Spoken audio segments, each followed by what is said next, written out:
श्वास रुक रही है। मैं भी अचेत हो रहा हूँ। इस विषैले द्रव्य और उससे चलित वाष्प के प्रवाह को रोकने के लिए हमें समुद्र मंथन रोकना होगा। रुक जाओ।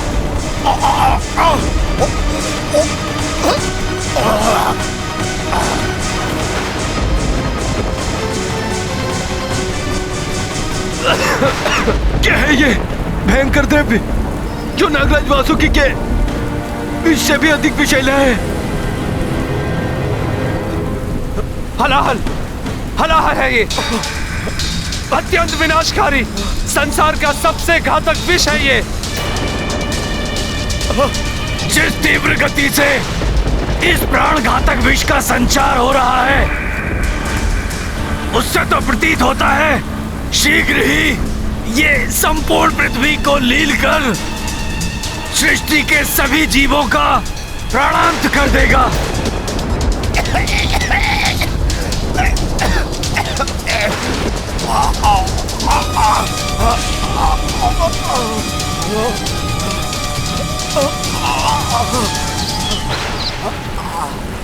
यह विष हमारे साथ साथ समस्त सृष्टि को नष्ट कर दे, इसके पूर्व ही हमें इसके विस्तार को रोकने के लिए कोई उपाय करना होगा।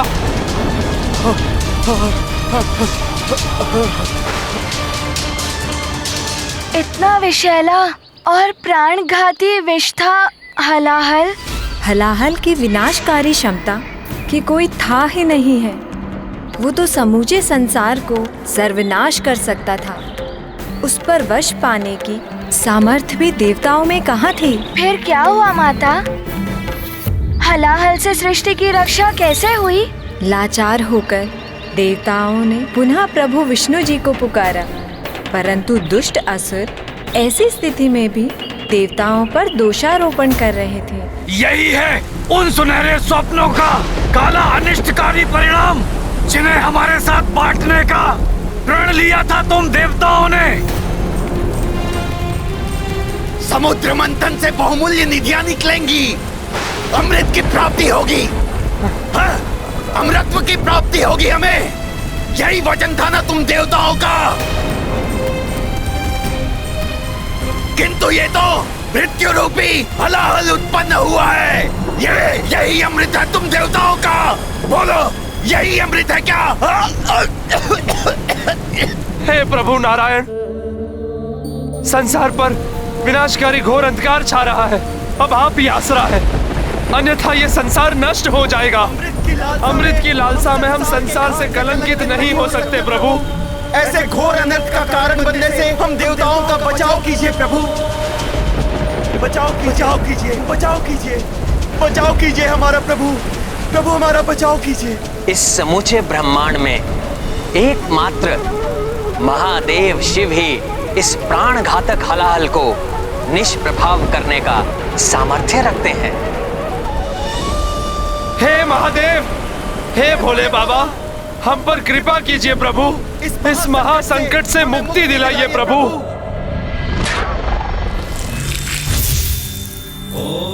हमारे प्राणों की रक्षा महादेव, कीजिए, महादेव, महादेव, महादेव, हमारे प्राणों की रक्षा कीजिए। रक्षा कीजिए महादेव, महादेव रक्षा कीजिए। हम पर कृपा कीजिए प्रभु।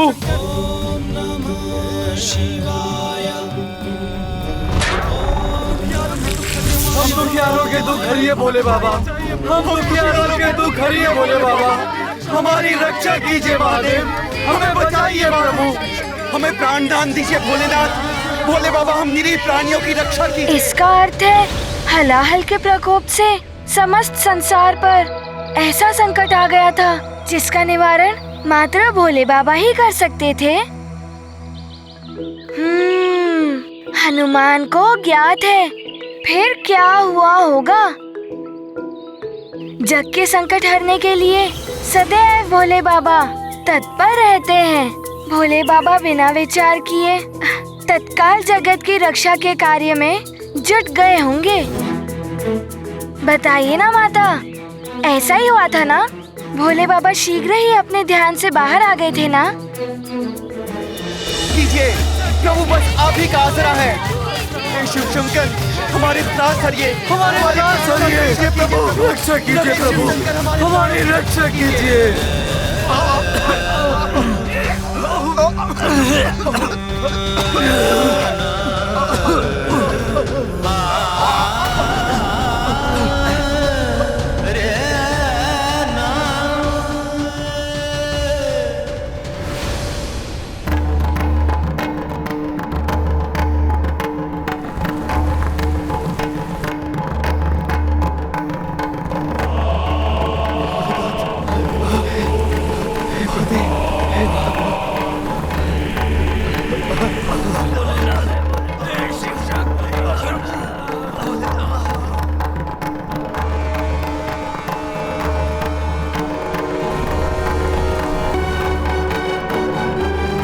स्वामी, ये आप क्या करने जा रहे हैं प्रभु? वही जो जगत के हित का एकमात्र और सर्वश्रेष्ठ उपाय है। संसार में व्याप्त इस समूचे हलाहल का पान करना होगा मुझे। हलाहल का पान? नहीं नाथ, इस हलाहल से तो आपके जीवन का राज भी संभव है। मैं ऐसा करने की अनुमति नहीं दूंगी प्रभु। प्रभु, मैं किसी भी अवस्था में आपको हलाहल का पान नहीं करने दूंगी नाथ। परंतु देवी, जगत पिता हूं मैं। इस हलाहल रूपी विनाशकारी संकट से द्रवित संसार की रक्षा करना मेरा परम कर्तव्य है। तो मैं करूंगी उस हलाहल का पान।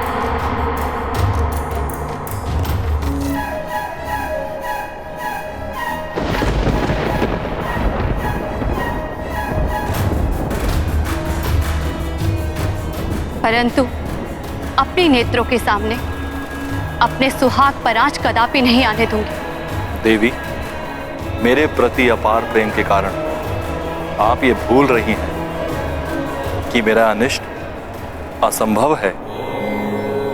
आपका प्रेम ही मेरी सुरक्षा है।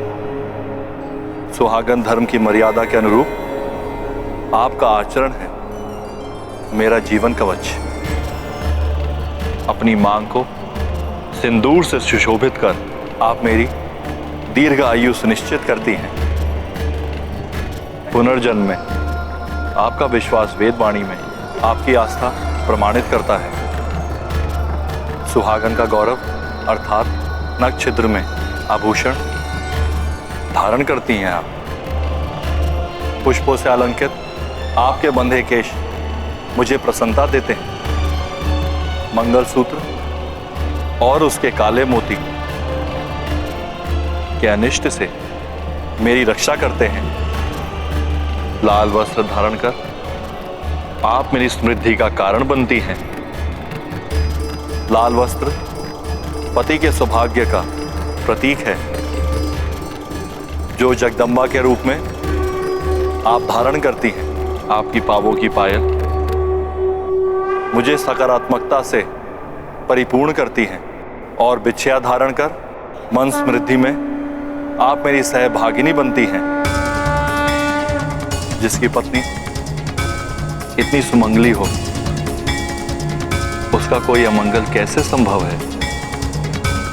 जब आपकी अनंत शक्ति मेरे साथ है तो मुझे तुच्छ हलाहल से कोई हानि कैसे पहुंच सकती है? देवी, आप तो स्वयं जगदम्बा हैं। समस्त चराचर जीवों की माता हैं आप। फिर भी आप मुझे उनकी रक्षा करने से रोक रही हैं। देवी, किसी भी अनर्थ का संदेह अपने हृदय से निकाल दीजिए। मैं तो अजन्मा हूं, तो फिर मेरी मृत्यु कैसे हो सकती है? विनती करती हूँ स्वामी, मृत्यु जैसे अशुभ वचन अपने मुख से मत निकालिए।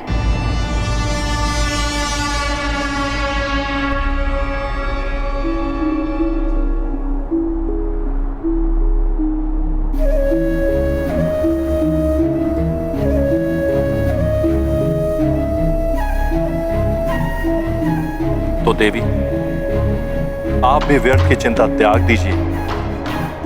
भयंकर अनर्थ हो उसके पूर्व ही हमें अपनी संतानों और संसार के सभी जीवों की रक्षा करनी चाहिए।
विपदा मंथन काले आयो, सर्व जगत संताप सतायो। जीव डरे जीवन घबराए, भोले बाबा करिए सहाय।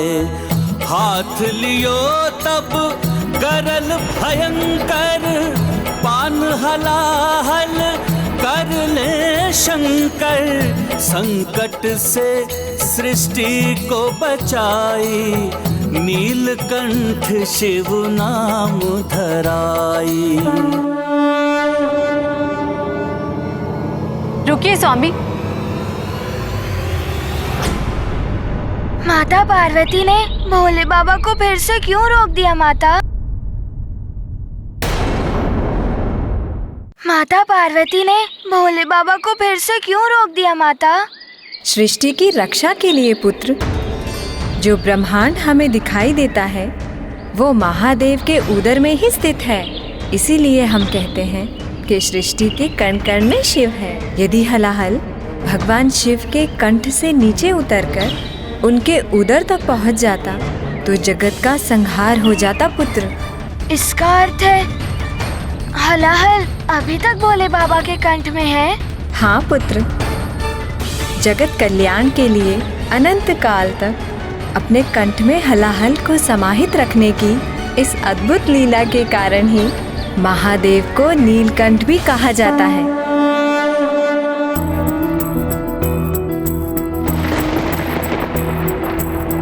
जग में हलाहल लायो विनाशा, तब बस भोलेनाथ ही आशा। जय जय जय शिव शंभो देवा, विष पियो नीलकंठ कहेवा। करवे नमन राक्षस और देवा, बोले हरि भी जय महादेवा। तुम करुणा निधि दया के सागर, जय हो तुम्हारी जय जय महेश्वर।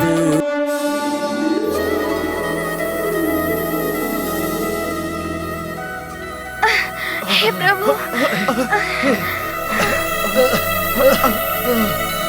हे प्रभु।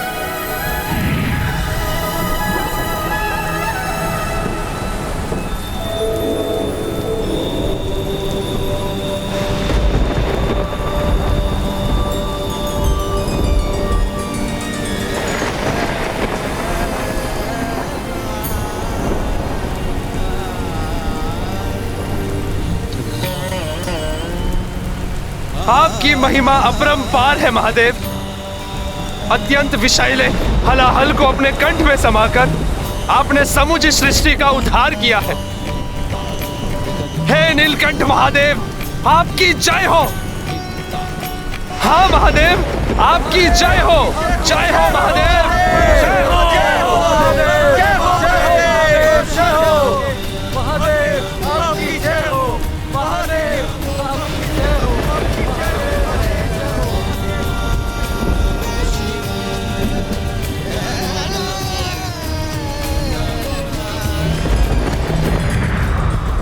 मेरी माता ने मुझे बताया था सारा जगत ईश्वर की ही संतान है। ईश्वर सदैव अपने पुत्र का कष्ट हरने के लिए दुख सहन करते हैं। जैसे जगत पालक विष्णु जी ने अपने पृष्ठ पर पर्वत रखकर उसके मथने का कष्ट सहन किया था, जगत के पिता भोले बाबा ने हलाहल जैसे विष को अपने कंठ में धारण करके भयानक विषाग्नि की पीड़ा सहन की थी, मात्र जगत के कल्याण के लिए। हाँ पुत्र, देव, दानव, मानव समस्त चराचर प्राणी ईश्वर की ही संतान है। अपनी संतान का पालन करना और उनकी रक्षा करने का कार्य ईश्वर को ही करना होता है। हनुमान, तुम ये बताओ, भगवान शिव के नीलकंठ की लीला से तुम्हें क्या शिक्षा मिली? यदि कोई वस्तु जो जगत के लिए हानिकारक हो, जैसे वो हलाहल विष, उसे किसी एक स्थान पर सीमित करके रख देना चाहिए माता। हाँ हनुमान, इसीलिए भगवान भोलेनाथ ने महाविनाशक हलाहल विष को अपने कंठ में धारण किया। माता, भोलेनाथ ने हलाहल की समस्या का तो हल कर दिया, किंतु उसके पश्चात अवश्य ही अमृत निकला होगा समुद्र मंथन से। नहीं हनुमान, अमृत निकलने से पूर्व कई बहुमूल्य वस्तुएं निकली समुद्र के गर्भ से। सबसे पहले कुछ बहुमूल्य रत्न एवं मणियां आदि निकली, जिसे देवताओं और असुरों ने आपस में ही बांट लिया और तब समुद्र के गर्भ से उत्सर्जन हुआ सबकी इच्छा अनुसार वस्तुएं प्रदान करने वाली दिव्य कामधेनु गौ माता का।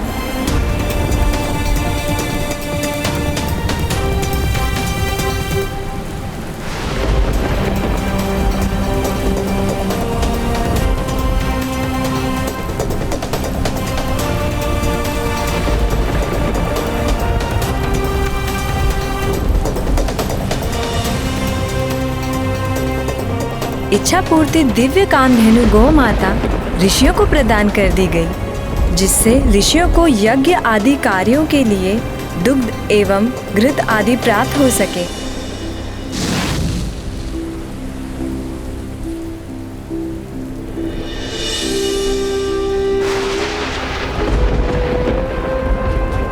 हरि ओम नारायण हरि।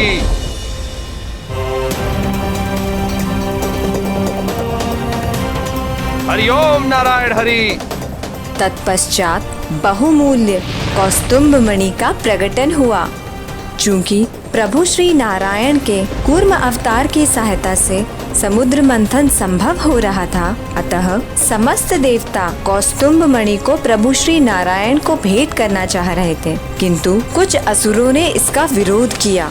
ये कौस्तुभ मणि विष्णु देव को नहीं, हम असुरों को मिलनी चाहिए। हाँ, क्योंकि इससे पूर्व कामधेनु का इच्छा पूर्ति देवताओं के हितैषी ऋषियों को प्रदान हुई थी, अतः अब ये मणि हमें ही मिलनी चाहिए।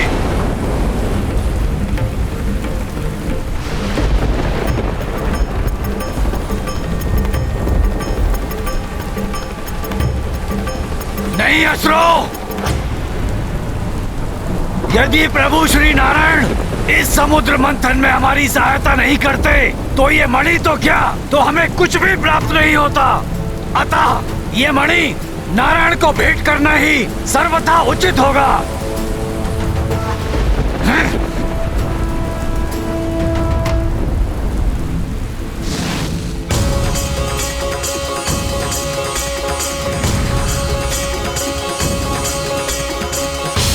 माता, रत्न एवं माणिक मोती जैसी बहुमूल्य वस्तुएं तो सर्वप्रथम आसुरी वृत्ति वाले को ही आकर्षित करती हैं। फिर क्यों दैत्यराज बलि ने सारे असुरों को कौस्तुभ मणि जैसे रत्न को लेने से रोक दिया?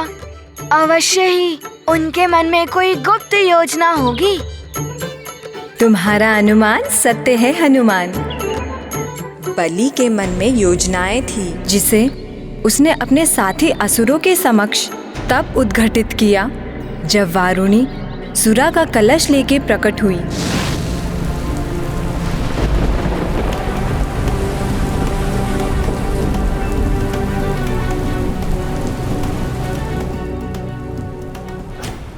ये पंच महापाप में से एक है। मनुष्य के जीवन की सुख शांति ही नहीं, उनके जीवन का विनाश का कारण भी होती है सुरापान। इसीलिए कभी भी सुरापान नहीं करना चाहिए।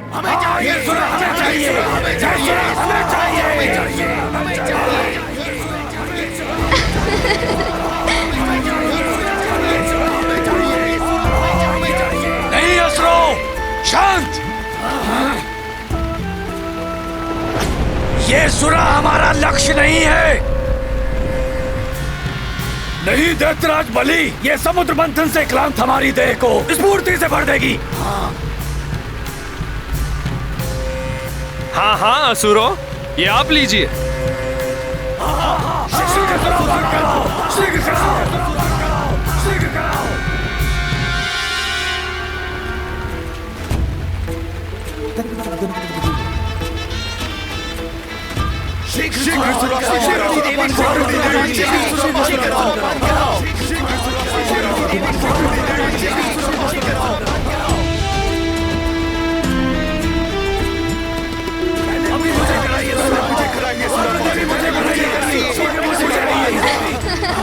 पहले मुझे कराइए सुरापान।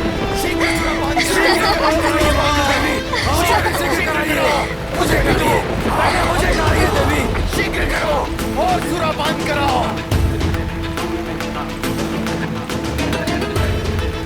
हटो, मुझे करने दो। मैं सुरापान नहीं करूंगा। हटो, हटो। सुरा देखते ही आसुरी वृत्ति जाग उठी है इन असुरों की।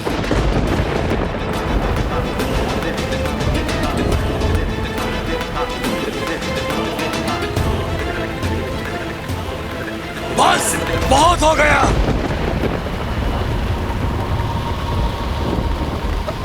ये सुरापान करके आपस में ही लड़कर मरना है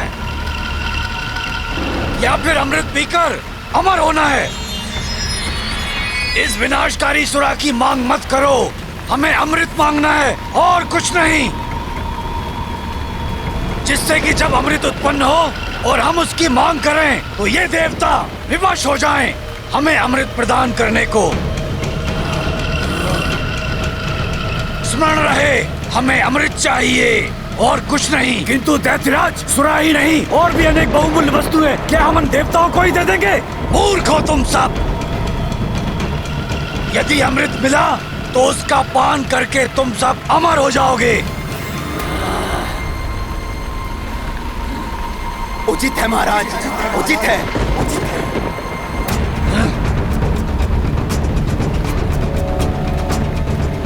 आरंभ किया जाए।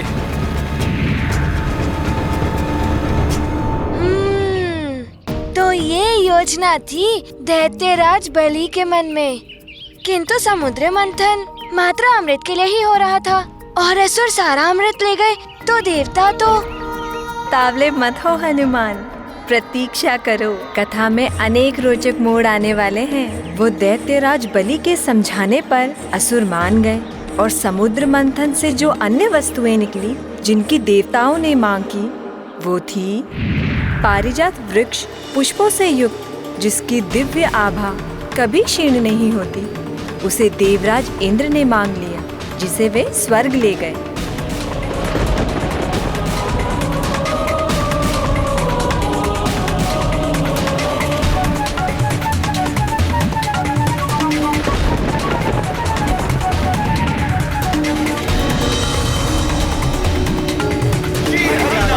हरिओम नारायण हरि।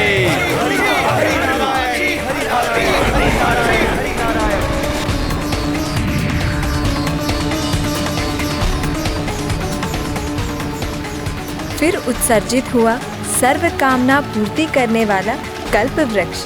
उसे भी देवता प्राप्त करके स्वर्ग ले गए।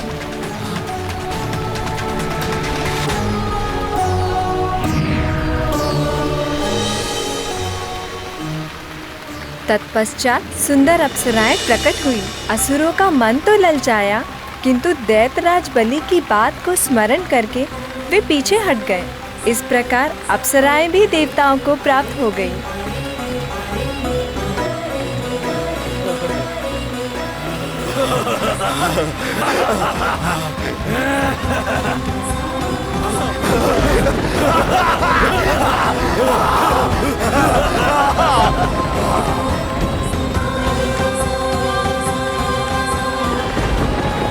ले जाओ तुम देवताओं इन्हें भी।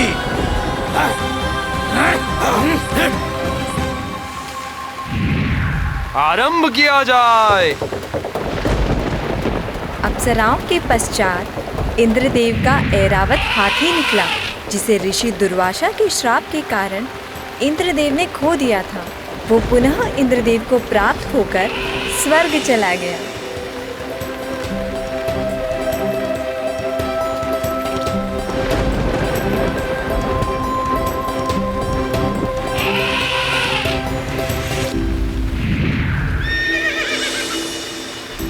उसके पश्चात दिव्य अश्व उच्चैश्रवा समुद्र से निकला। असुरों का धैर्य टूटता जा रहा था। हाँ, ये हमें मिलना ही चाहिए। हाँ, ये हमें मिलना ही चाहिए। हमें मिलना ही चाहिए। हाँ, हमें मिलना ही चाहिए। ये अश्व हमें मिलना ही चाहिए। असुरों को धैर्य खोता देख इंद्रदेव ने वो अश्व दैत्यराज बलि को प्रदान कर दिया। इंद्र, ये अश्व हमें मिलना ही चाहिए।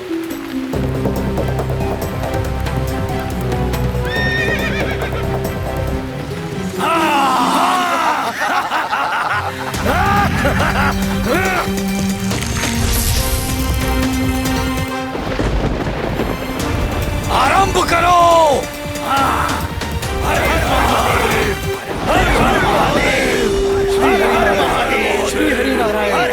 माता, जो वस्तुएं समुद्र से उत्सर्जित हुई थी, वो मात्र सारे देवता एवं असुरों को ही प्राप्त हुई थी। ऐसा नहीं है हनुमान। इसके पश्चात जो उत्सर्जित हुआ वो प्रभु भोलेनाथ को प्राप्त हुआ।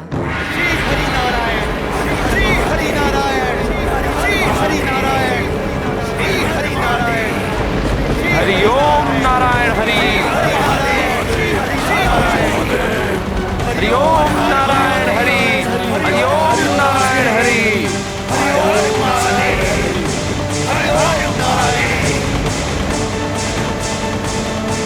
हरि ओम नारायण हरि। दैत्यराज बलि, अकस्मात ही इतने घनघोर मेघ गिर आए हैं। देवराज, समुद्र में ऊंची ऊंची लहरें उठ रही हैं। न जाने क्या होने वाला है।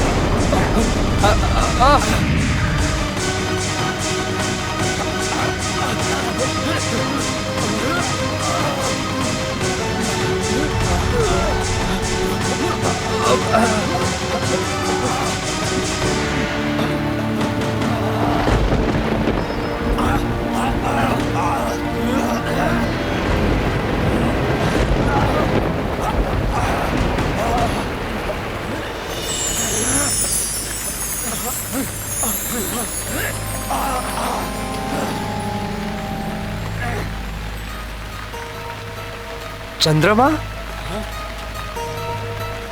चंद्रमा? चंद्रमा?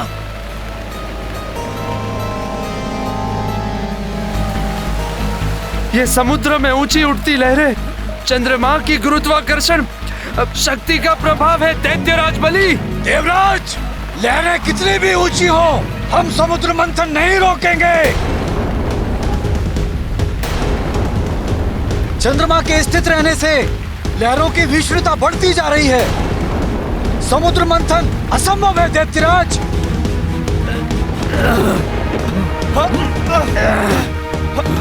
चाहे कुछ भी हो जाए, जब तक अमृत की प्राप्ति नहीं होती, हम मंथन नहीं रोक सकते।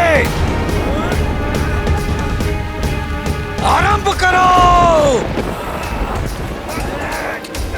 दैत्यराज बलि, स्थिति बहुत विकट उत्पन्न हो गई है।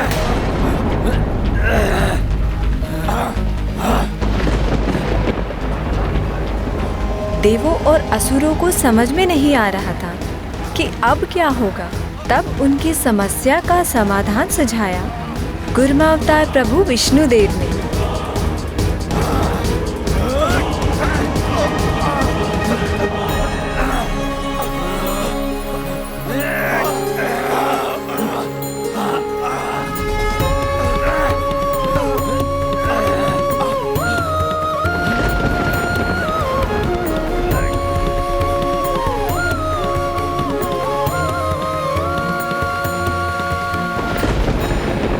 रक्षा कीजिए महादेव, हमारी रक्षा कीजिए।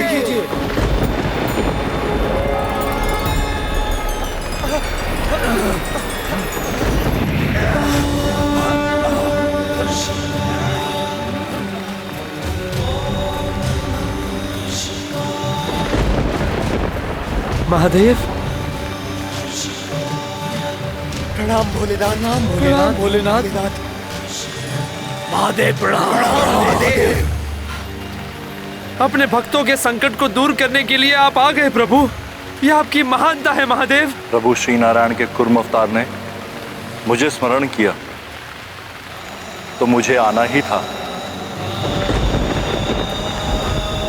प्रणाम जगत पालक श्री हरि विष्णुदेव। प्रणाम देवाधिदेव महादेव।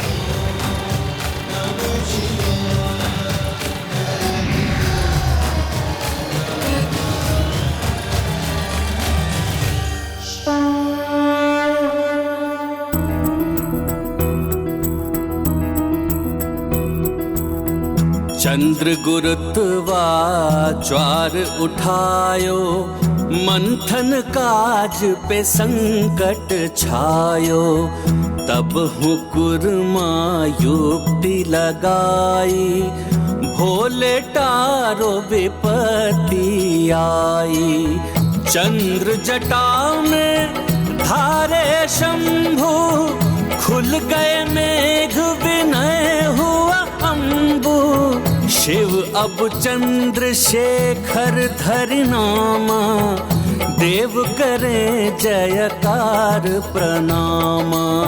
चंद्रशेखर महादेव की जय, चंद्रशेखर महादेव की जय, चंद्रशेखर महादेव की जय,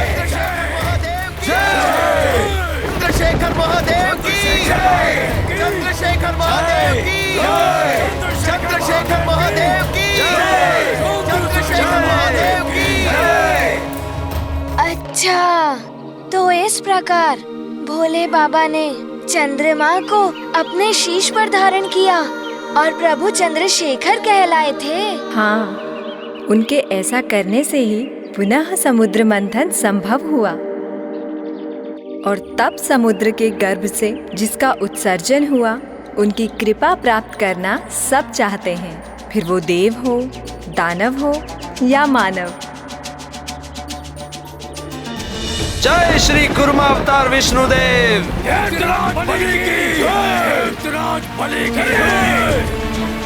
हरि ओम नारायण हरि।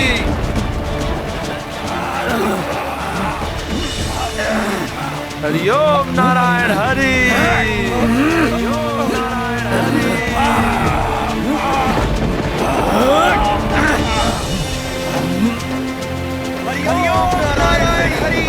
हरि ओम नारायण हरि ओम नारायण नारायण हरि।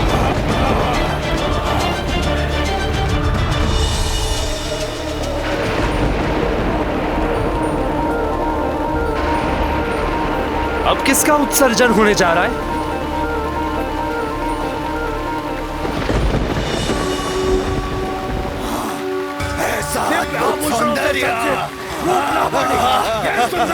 मिलनी चाहिए, ये सुंदरी तो हमें मिलनी ही चाहिए। हाँ, ये सुंदरी तो हमें मिलनी ही चाहिए।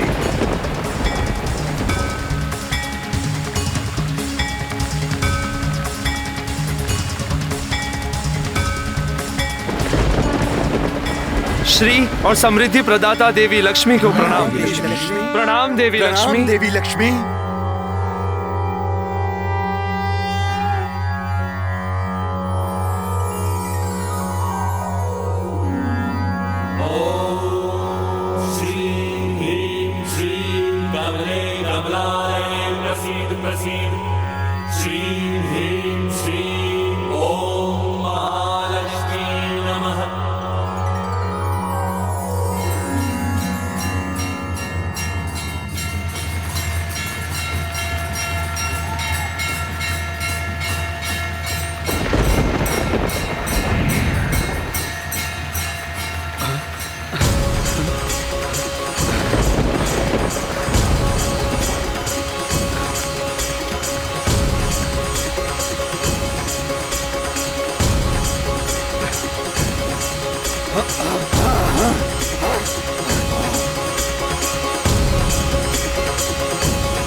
हमें पुनः श्री संपन्न करने के लिए आपको कोटि कोटि प्रणाम देवी। इनके तो इंगित मात्र से ही ये श्रीहीन देवता पुनः श्री संपन्न हो गए हैं। धन की देवी है ये देवी लक्ष्मी है, ये तो हमें मिलनी ही चाहिए।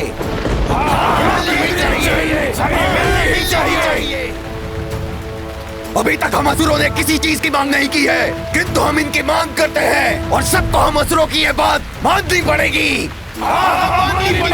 धन संपदा के लालच में तुम सबको मति मंद कर दिया है। यदि आप नहीं चाहते तो आप इनकी मांग मत कीजिए दैत्यराज बलि, किंतु मुझ राहु को जीवन भर इनका दास बने रहना स्वीकार है।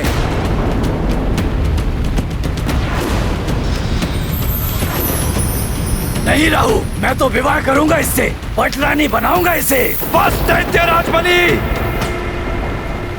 अपने असुरों को बता दीजिए कि ये देवी लक्ष्मी है, प्रभु श्री नारायण की अर्धांगिनी। इनके प्रति सम्मानजनक व्यवहार की अपेक्षा है हमें। ये कोई भी हो, परंतु हमारे परिश्रम से इनका आविर्भाव हुआ है, हमें मिलना ही चाहिए। मिलना ही चाहिए, करेंगे, कोई अन्य नहीं। हम ऐसा नहीं होने देंगे। जैसा करने का प्रयास भी करेगा उसका अंत कर देंगे हम। आगे बढ़ने का प्रयास मत करो, अन्यथा परिणाम भयंकर होगा। हट जाओ। विनाश कर देंगे, हमें प्राप्त करेंगे। आगे बढ़ने का प्रयास मत करो, अन्यथा परिणाम भयंकर होगा। माता लक्ष्मी जी के प्रति ऐसी दुर्भावना कैसे उत्पन्न हो गई असुरों के मन में?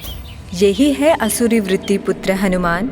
जिनके मन दूषित होते हैं उन्हें मात्र अपना स्वार्थ दिखाई देता है। वो ये भी नहीं समझते कि कौन माँ, बहन, पुत्री समान है। ऐसी वृत्ति वाले मनुष्य स्वयं ही अपने विनाश का मार्ग खोल देते हैं। सत्य है माता। यदि असुर भी देवताओं की ही भांति माता लक्ष्मी जी को पुत्र भाव से प्रणाम करते तो वो भी माता लक्ष्मी जी की कृपा के भागी होते। हाँ हनुमान, क्योंकि प्रणाम करने वाला स्वयं ही आशीर्वाद का अधिकारी बन जाता है। फिर चाहे वो अपने शत्रु को प्रणाम करे या अपने हितैषी को। असुरों ने देवी लक्ष्मी को प्रणाम करने के स्थान पर दूषित दृष्टि से देखकर पाप किया था। ऐसा ही महापाप भविष्य में लंकेश रावण करेगा और उसके पाप कृत्य का परिणाम होगा उसका विनाश। लंकेश रावण? माता, ये नाम तो हनुमान को सुना प्रतीत हो रहा है। हनुमान, अभी तुम्हारी स्मरण शक्ति क्षीण हो गई है पुत्र, किंतु चिंता मत करो, समय आने पर तुम्हें सब स्मरण हो जाएगा। परंतु अभी अनियंत्रित असुरों को नियंत्रण करना अवश्य था। माता, यदि मैं वहाँ होता तो उसी क्षण उन पापी असुरों को दंड दे देता। तनिक सा भी ये नहीं सोचता कि उन मायावी असुरों के समक्ष हनुमान एक साधारण वानर बालक है। तुम्हारी भावना में समझती हूँ पुत्र। विधि का विधान है, जैसी करनी वैसी भरनी।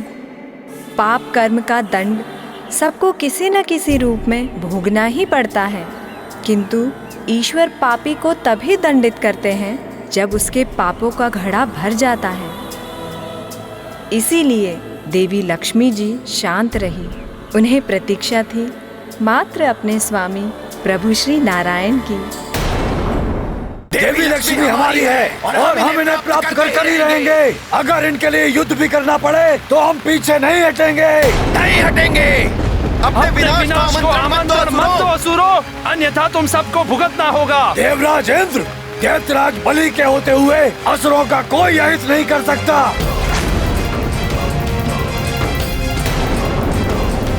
इनकी देवी लक्ष्मी को प्राप्त करने की मांग कोई अनुचित नहीं है। समुद्र मंथन से जो भी निकल रहा है वो मात्र देवताओं का नहीं है, असुरों का भी अधिकार है उस पर। हाँ, हम असुरों का भी अधिकार है सब पर। हम अपना अधिकार लेकर रहेंगे। शांत हो जाइए आप सब। शांत हो जाइए।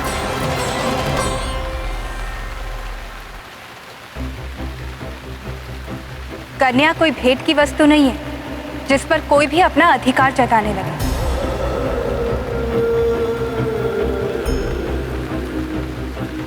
ये अधिकार तो कन्या का होता है कि वो किसे वरण करे।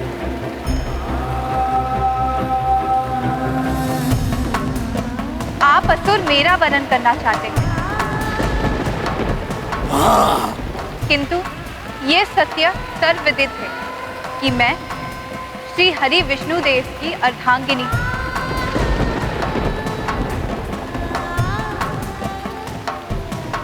और मैं आज उन्हीं के लिए यहाँ आई। यदि आप विष्णुदेव के लिए आई हैं, तो विष्णुदेव है कहाँ?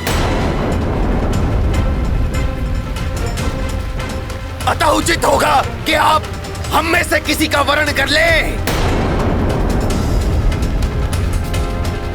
देवराज, यह असुर माता लक्ष्मी और प्रभु नारायण के प्रति ऐसे प्रश्न कैसे कर सकते हैं? हम सब समर्थ हैं, शक्तिशाली हैं। अगर वरण करना है तो हमारा कीजिए देवी। आपको इच्छा अनुसार वरण करने का अधिकार देते हैं। हम में से किसी एक को चुन लीजिए। जो यहाँ उपस्थिति नहीं है उसका वरण कैसे कर सकती है आप? मुझे विश्वास है मेरे स्वामी विष्णुदेव यही है।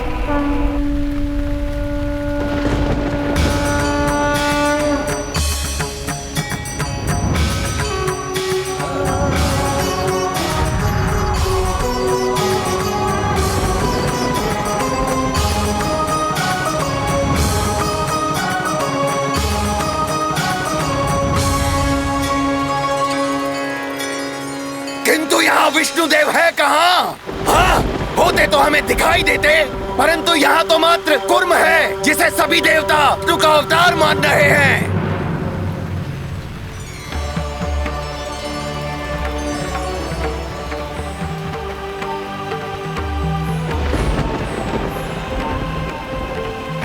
स्वामी श्री हरि के कुर्मावतार को प्रणाम। देवता जो मान रहे हैं वो सत्य है।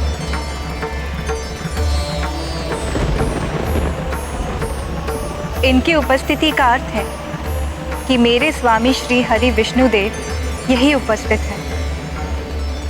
तो क्या आप हम महाबली असुरों को छोड़कर इस कुर्मावतार विष्णु का वरण करेंगी? बताइए।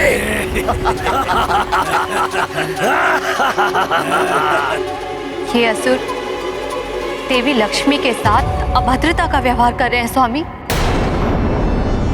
विष्णुदेव की प्रतीक्षा करके आप समय व्यर्थ में नष्ट कर रही हैं।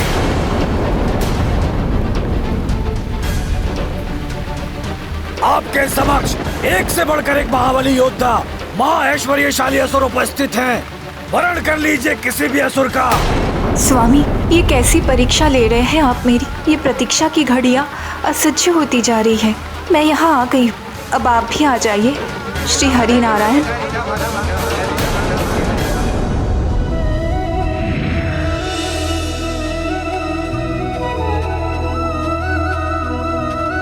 देवेश्वरी, प्रणाम। श्री हरि, आप अचानक यहाँ?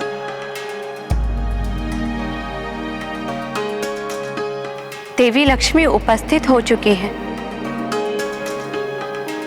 फिर आप उन्हें इतनी प्रतीक्षा क्यों करा रहे हैं? उन्होंने भी तो मुझे बहुत प्रतीक्षा कराई है देवेश्वरी।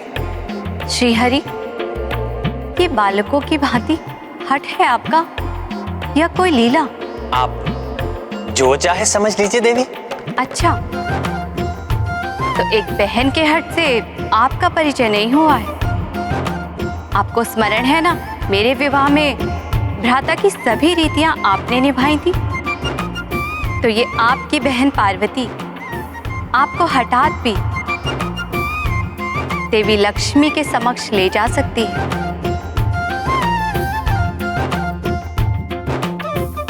तो आप चल रहे हैं भ्राता विष्णुदेव, या मैं? अच्छा अच्छा, चलता हूं। सत्य तो यह है कि मैं अपनी बहन देवेश्वरी की ही प्रतीक्षा कर रहा था। बिना बहन के भाई कैसे जा सकता है विवाह के लिए?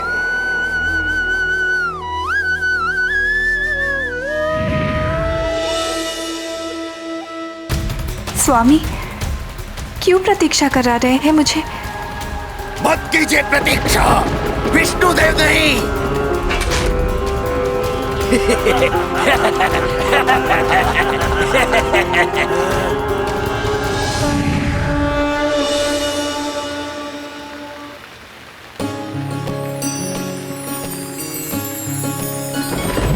प्रभु, मेरे स्वामी, प्रणाम।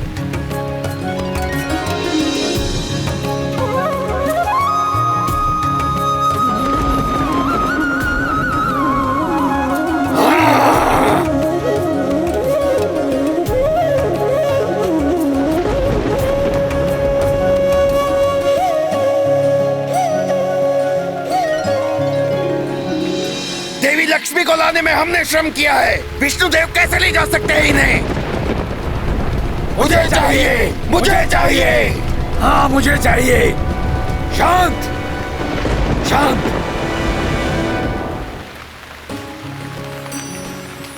क्या हुआ? कहाँ खो गई बहन लक्ष्मी? आपके स्वामी आपके समक्ष हैं।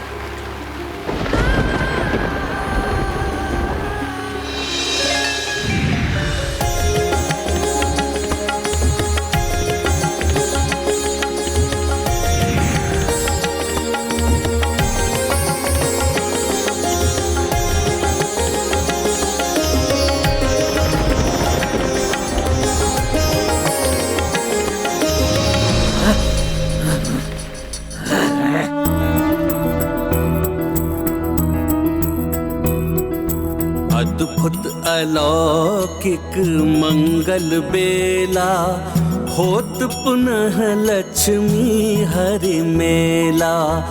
विष्णु कमला तो मुदिता, देव ब्रह्मा शिव सब हर्षिता। वरमाला जब डारि परस्पर, बरसाए सब पुष्प युगल पर। व्यापत है कण कण में उल्लासा, आई पुनः करवे श्रीवासा।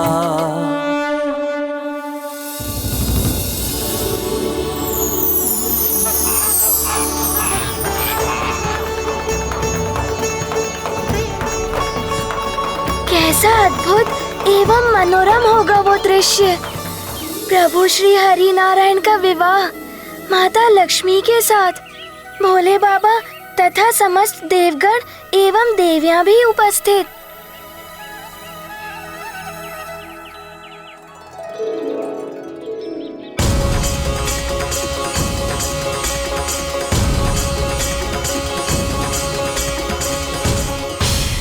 माता, कितने भाग्यशाली होंगे वो जो इस सुनहरे पल के साक्षी होंगे। माता, कितना असीम आनंद का सुख प्राप्त हुआ होगा जब माता पार्वती जी ने अपने भ्राता श्री हरि नारायण एवं माता लक्ष्मी जी का मिलन करवाया होगा। सत्य हनुमान, बिछड़े परिजनों को मिलाने के आनंद की तो कोई कल्पना ही नहीं होती। ऐसे मिलन के परम आनंद का अनुभव तुम्हें भी होगा हनुमान, जब भविष्य में तुम भी इनका मिलन कराओगे। फिर क्या हुआ माता? देवी लक्ष्मी के आने से देवता पुनः श्री संपन्न होकर नई ऊर्जा से भर उठे। पुनः सागर मंथन तीव्र गति से प्रारंभ हो गया। फिर वो क्षण आ ही गया जिसकी प्रतीक्षा देव एवं दानव दोनों समुदाय बड़ी व्यग्रता से कर रहे थे।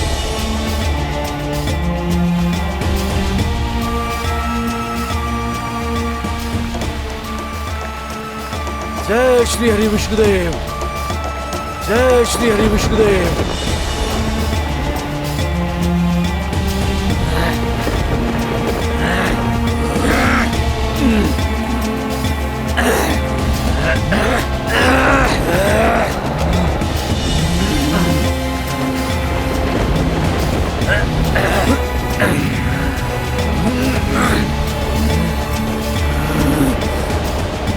धन्वंतरी देव आयुर्वेद के साथ।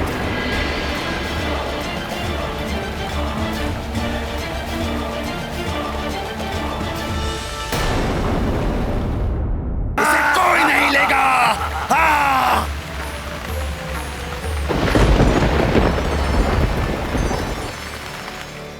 अच्छा, तो इसका अर्थ है असुर अमृत को बड़ी ही ललचाई दृष्टि से देख रहे थे। हाँ पुत्र, उन्हें तो मात्र अमृत से भरा हुआ कलश ही दिखाई दे रहा था। उन्हें ना तो धन्वंतरी देव दिखाई दिए और ना ही आयुर्विज्ञान कोश का आयुर्वेद दिखाई दिया, और ना ही औषधि गुणों से भरपूर बूटियां दिखाई दी जो धन्वंतरी देव के हाथों में थी। अमृत को देखकर असुर बड़े ही उतावले हो गए होंगे माता। हाँ अनुमान, उन्होंने अपनी असुरी वृत्ति का प्रमाण दे दिया। जब तक कि कोई कुछ समझ पाता, राहु और अन्य असुर अमृत को धन्वंतरी देव के हाथों से छीनकर पाताल लोक की ओर भाग निकले।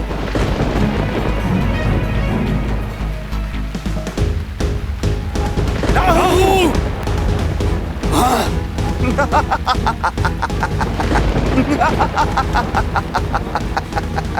रुक जाओ दुष्ट!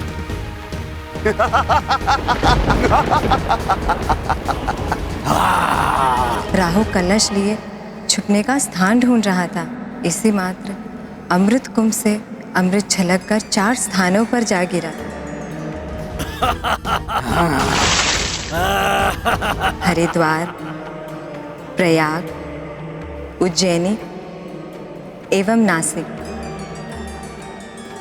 कुंभ से गिरे उस अमृत के प्रभाव से चारों स्थान पवित्र हो उठे।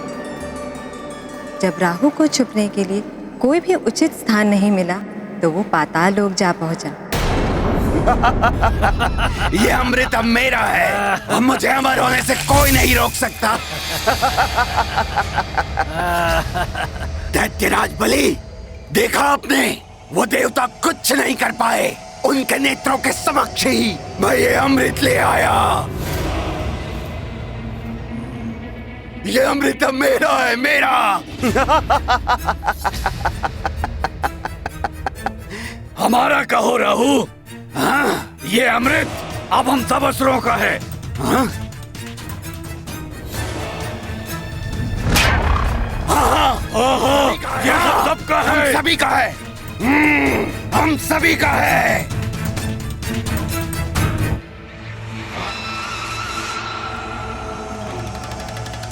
नहीं, ये अमृत मैं लाया हूँ। इसे सर्वप्रथम मैं ग्रहण करूंगा। नहीं, हाँ? इस पर प्रथम अधिकार हमारे दैत्यराज बलि का है। उसके पश्चात उनके विश्वस्त रक्षकों का, और तब किसी और को प्राप्त होगा ये अमृत। नहीं, सर्वप्रथम अधिकार सबसे शक्तिशाली का होता है, इसलिए अमृत का पान सबसे पहले मैं करूंगा। ये मूर्ख आपस में ही लड़ते रहेंगे। उचित होगा कि मैं ये अमृत लेकर निकल ही जाऊं यहाँ से। हमें चाहिए, हमें चाहिए, मुझे चाहिए। राहु! तुम अमृत लेके कहाँ चले राहु? रुको! ये अमृत ले जाने से पहले तुम्हें हमारा सामना करना होगा। राहु! राहु! रुक जाओ राहु! राहु रुक जाओ! मूर्ख! ये मूर्ख असुर आपस में ही लड़ मरेंगे। आपस की लड़ाई का लाभ बाहर वाले उठाते हैं। ये इन मूर्खों को कौन समझाए? माता, ये तो बड़ी विचित्र सी बात है।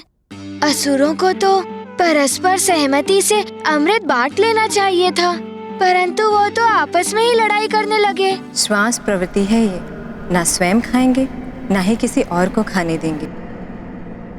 असुरी वृत्ति भी ऐसी ही होती है हनुमान। पहले वो देवताओं के साथ अमृत बांटना नहीं चाहते थे, अब अपने साथी असुरों के साथ भी उन्हें बांटना स्वीकार नहीं था। अधिक लालच जो प्राप्त हो रहा है उससे भी दूर कर देता है। हाँ माता, माँ भी कहती है लालच बहुत ही बुरी बला है। हाँ हनुमान, अब स्थिति ये थी कि देवता बिना अमृत के ही रह गए थे।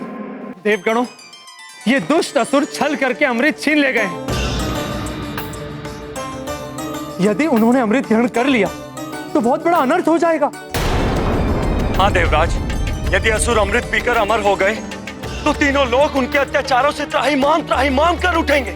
हाँ वायुदेव, ये स्वर्ग पर भी अधिकार कर लेंगे तो फिर हमें न जाने कहां कहां भटकना पड़ेगा। हम ऐसा नहीं होने देंगे वरुण देव। माता लक्ष्मी की कृपा से हमें अपनी शक्तियां पुनः प्राप्त हो गई है। ये दुष्ट असुर अमृत ग्रहण करे उसके पूर्व ही हमें उनसे अमृत छीनकर वापस लाना होगा। हम इन असुरों का अंत कर देंगे।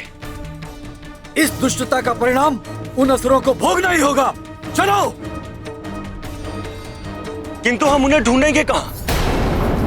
पाताल लोक तो बहुत विशाल है और हमारे ढूंढने से पूर्व ही वो अमृत पान कर चुके होंगे। किंतु हम इस प्रकार मुख दर्शक बनकर खड़े भी तो नहीं रह सकते ना।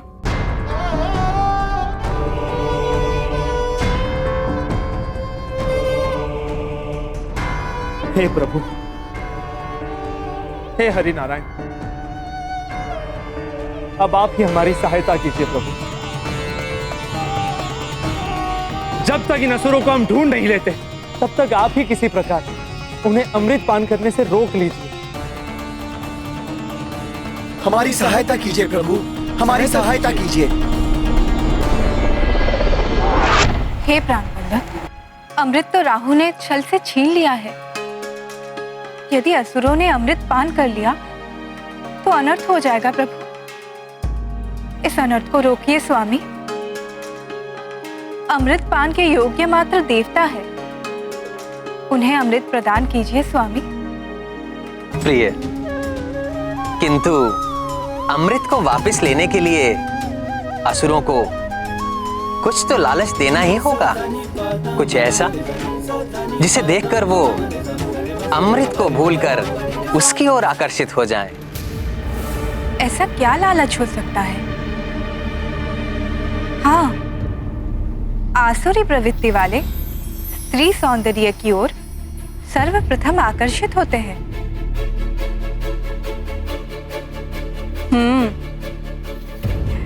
आपका मोहिनी रूप धारण करने का समय आ गया है प्रभु।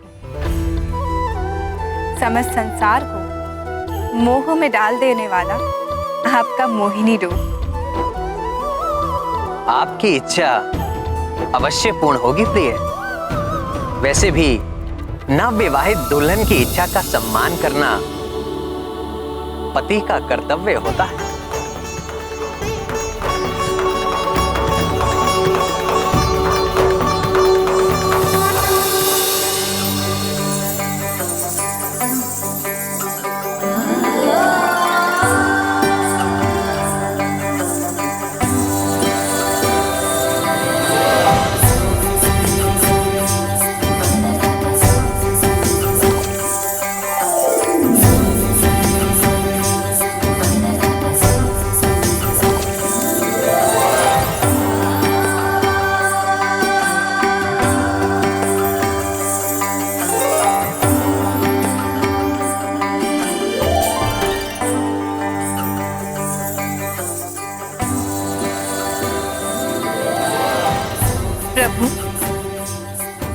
आपके इस अपूर्व सौंदर्यमय रूप को देखकर तो तपस्वी भी अपना तप छोड़ दे,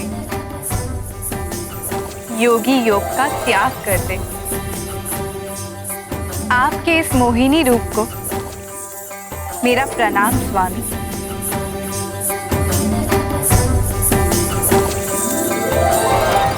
प्रभु श्री हरिनारायण देवी के रूप में।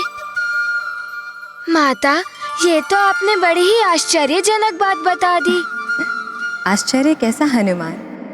मैंने पहले भी बताया था कि शिव जी की सृजन शक्ति जब नारी रूप में होती है तो देवी आदि शक्ति कहलाती है, जो देवी पार्वती के रूप में उनके साथ रहती है। शिव जी की पालक शक्ति जब पुरुष रूप में होती है तो उन्हें विष्णु देव के रूप में ये संसार जानता है। हाँ माता, हनुमान को स्मरण है। तो हनुमान शिव की शक्ति देवी पार्वती एवं विष्णु जी है। तो उन्हीं की शक्ति ने जब नारी रूप धारण किया तो इसमें आश्चर्य कैसा?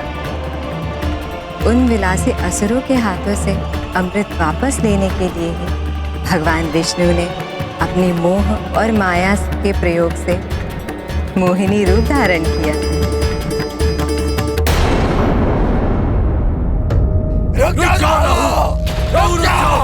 मुझे भी चाहिए।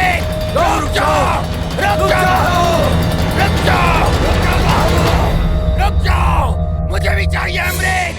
रुक जाओ, रुक जाओ, रुक जाओ। इन असुरों के हाथ में यह अमृत कुंभ पड़ गया तो सारा अमृत पी जाएंगे ये। इन्हें नहीं लेने दूंगा ये अमृत कुंभ। इतनी शीघ्रता से कहाँ जा रहे हैं राहु जी?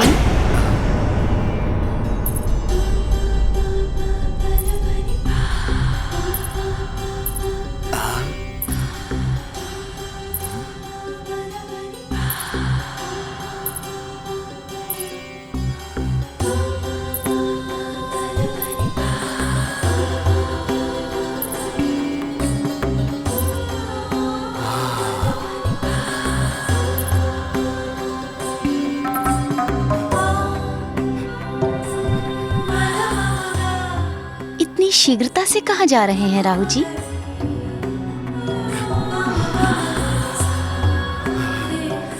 ये अपूर्व सुंदरी, कहीं ये स्वप्न तो नहीं?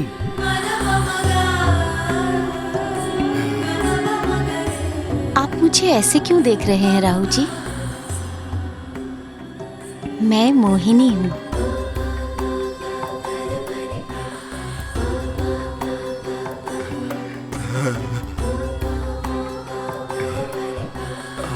और क्या मैं आपके हाथ से ये कलश ले लूं?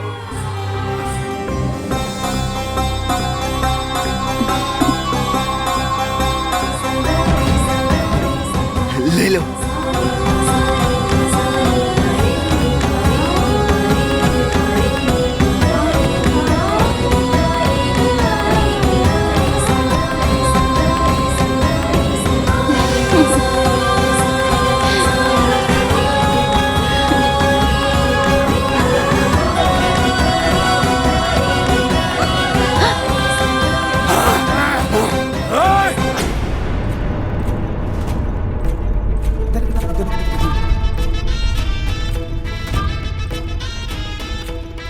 अद्भुत सौंदर्य, ऐसी सुंदरी पाताल लोक में। राहु, राहु,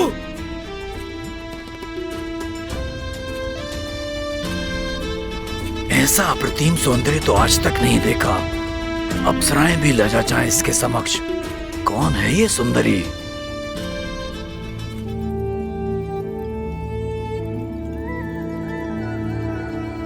प्रणाम दैत्यराज बलि। हमें ज्ञात है कि आप सब लोग अमृत पान करना चाहते हैं, है ना?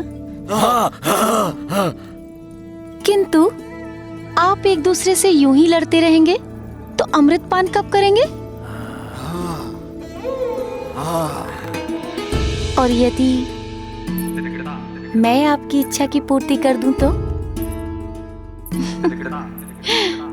अपने कोमल हाथों से आप सबको अमृत पान करवा दूं तो?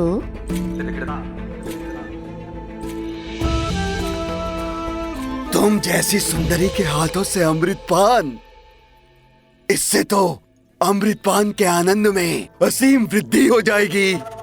तो मेरे प्रिय असुरों, आप सब एक पंक्ति में खड़े हो जाइए। चलिए।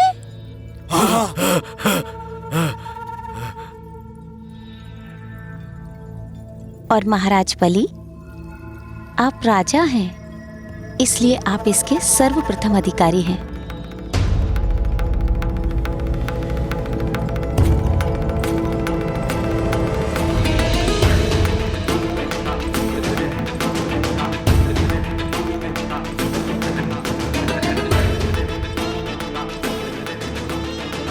रुक जाओ देवी।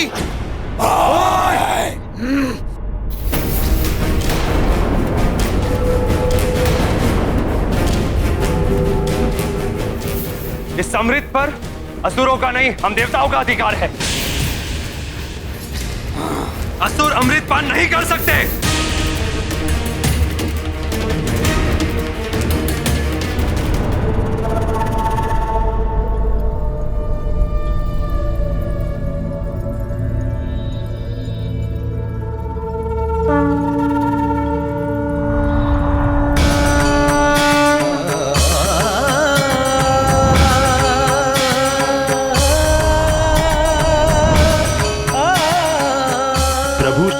माय भरी इस रूप में?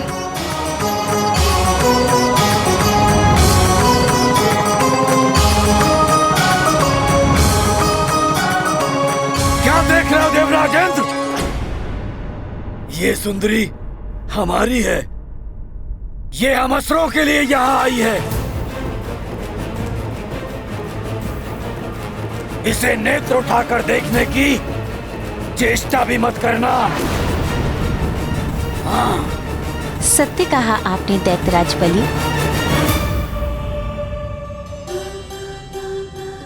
मैं यहाँ केवल आपके लिए आई हूँ और मुझ जैसी सुंदरी के योग्य आप जैसा कोई महाबली ही है।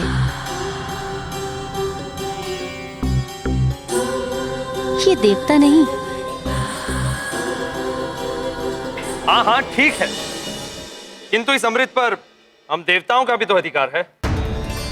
ये असुर इसे छल से छीन कर लाए हैं। छल तो तुम देवताओं ने किया है। समुद्र मंथन से जो कुछ भी प्राप्त हुआ वो सब तुमने ले लिया। वैसे भी प्रेम और युद्ध में तो सब कुछ वैध होता है ना, छल से लिया हो या बल से, किंतु ये अमृत अब हमारा है। और वैसे भी इस देवराजेंद्र पर विश्वास नहीं कर सकते हम। आपने सत्य कहा प्रिय राहु, ये देवता विश्वास के योग्य कदापि नहीं है। हाँ। और इनका वो इष्ट विष्णु नारायण, वो तो सबसे बड़ा छलिया है। हाँ हाँ। देखा तुमने, ये सुंदरी भी तुम लोगों के बारे में अच्छी तरह से जानती है। अब तो तुम्हें ज्ञात हो गया होगा ना, ये सुंदरी हमारे साथ है।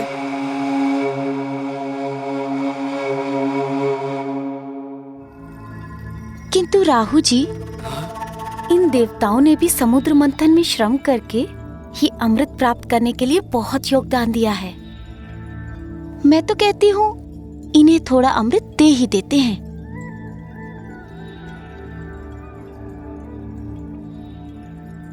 और इन देवताओं की भांति हम तो छलिया नहीं हो सकते ना। हाँ।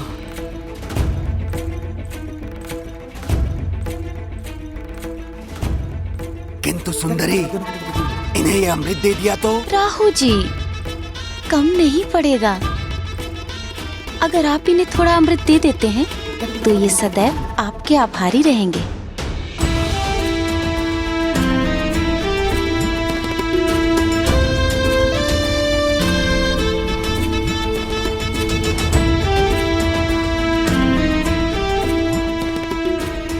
तो क्या कहते हैं आप महाराज बलि?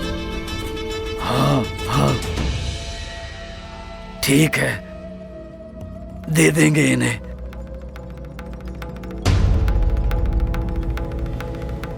परंतु स्मरण रहे, सबसे पहले ही अमृत असुरों को प्राप्त होना चाहिए।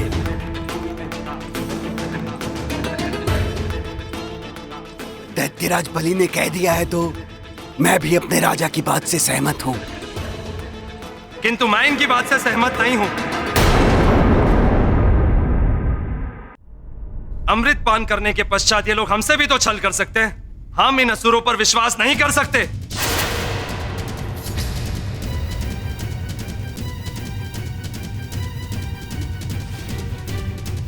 देवराजेंद्र, अमृत तो तभी बटेगा जब सर्वप्रथम हम असुर इसका पान करेंगे, अन्यथा इस अमृत का बंटवारा नहीं होगा। हम ऐसा कदापि नहीं होने देंगे। हम ऐसा नहीं होने देंगे। अमृत सब में बटेगा। हम ऐसा कदापि नहीं होने देंगे। नहीं होने देंगे। हम ऐसा नहीं होने देंगे। हम ऐसा कदापि नहीं होने देंगे।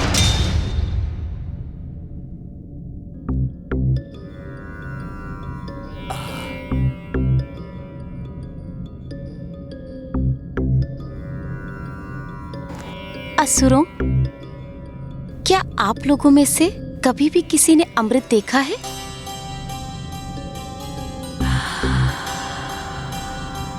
नहीं।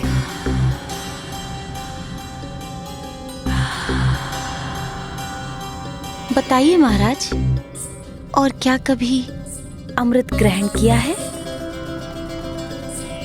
नहीं ना? आपने? और आपने?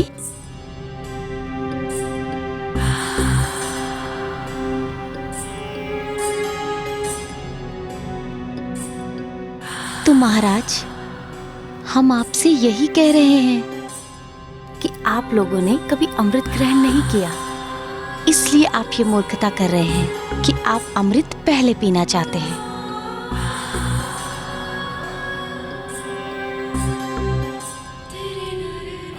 कहना क्या चाहती हैं सुंदरी? मैं कुछ समझा नहीं। महाराज, हम जब भी अमृत को किसी पात्र में रखते हैं तो उसका ऊपरी हिस्सा जल के समान पतला हो जाता है और उसके नीचे तली वाले हिस्से में गाढ़ा अमृत रहता है, और वही गाढ़ा अमृत प्राणियों को अमर करता है। और ऊपरी भाग का जल के समान अमृत ज्यादा प्रभावकारी नहीं होता। अच्छा, तो ये बताओ कि तुम ये गाढ़ा अमृत हमें ही क्यों पिलाना चाहती हो? इसलिए मेरे प्रिय राहु, ताकि आप सब असुर अमर हो जाएं, ताकि आप पाताल से निकल के स्वर्ग पहुंच जाएं। इन इंद्रादि देवताओं ने सदैव ही भोग विलास पूर्वक जीवन जिया है और आप सबको पाताल में रहने के लिए विवश कर दिया।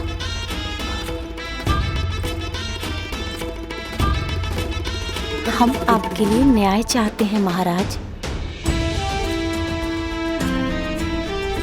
और आपके लिए भी।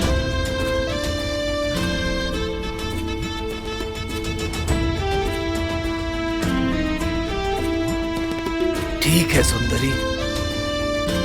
असुरो, मुझे इस सुंदरी मोहिनी की बातों पर पूर्ण विश्वास है।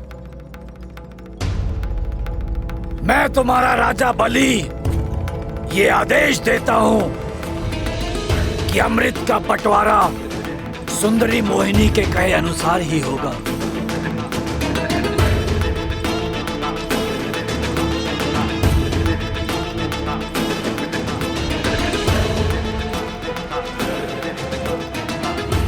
किंतु दैत्यराज, कहीं ऐसा ना हो कि ये सुंदरी सारा अमृत इन देवताओं को ही बांट दे।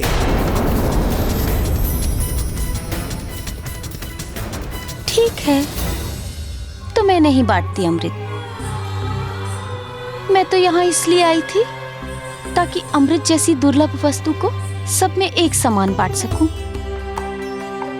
कहीं आपकी छीना झपटी में अमृत व्यर्थ हो जाता तो?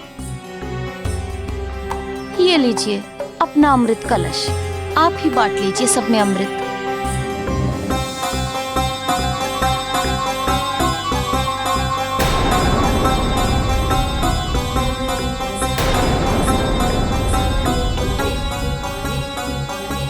ये ले लीजिए अपना कलश महाराज।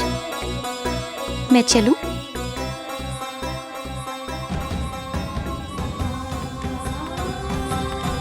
नहीं सुंदरी, इस अमृत को तो अब तुम अपने हाथों से ही पिलाओ।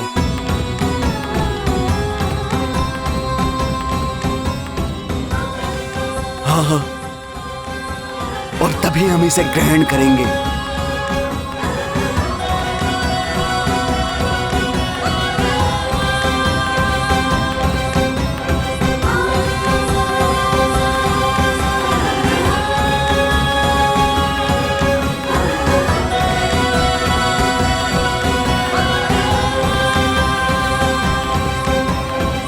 इस प्रकार देवी मोहिनी के रूप और सौंदर्य पर मोहित हुए असुर देवी मोहिनी के बताए अनुसार अमृत पान करने के लिए तैयार हो गए।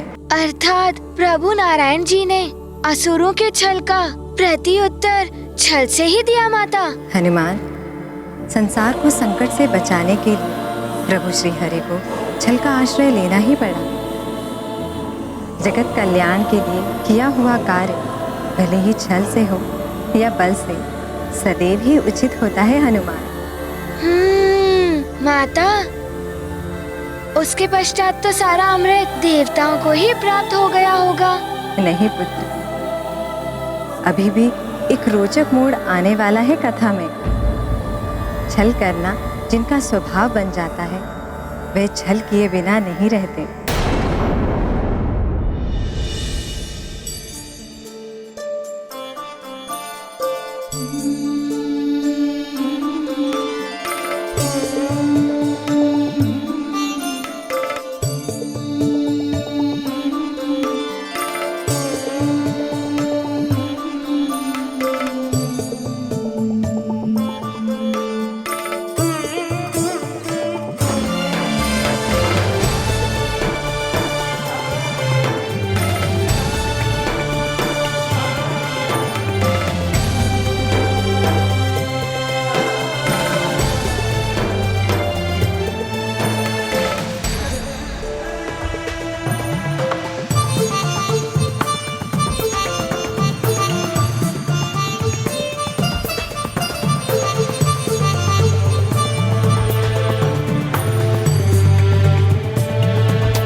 मोहिनी रूपा सुंदर नार, नारायण लेके अवतार। रूप से राक्षस वश में आए, अमृत कलश हरि हथियाए। कर कमलों से अमृत पान, करवाए सुर को भगवान। जग कल्याण सदा ही कर हैं, कितने दयालु देखो हरि हैं।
ये देवता नहीं है।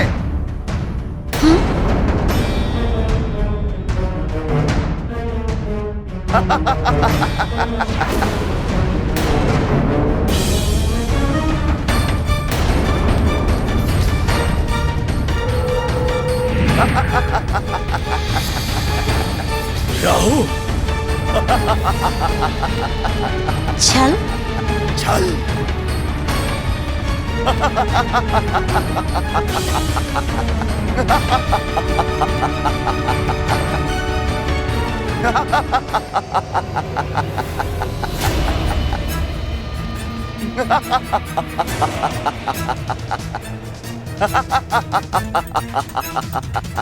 मैं अमर हो गया। अमृत का पान तो मैंने कर लिया। मुझे तो तुम पर पहले ही संदेह हो गया था सुंदरी मोहिनी, इसीलिए मैं देवताओं की पंक्ति के मध्य जाकर खड़ा हो गया था।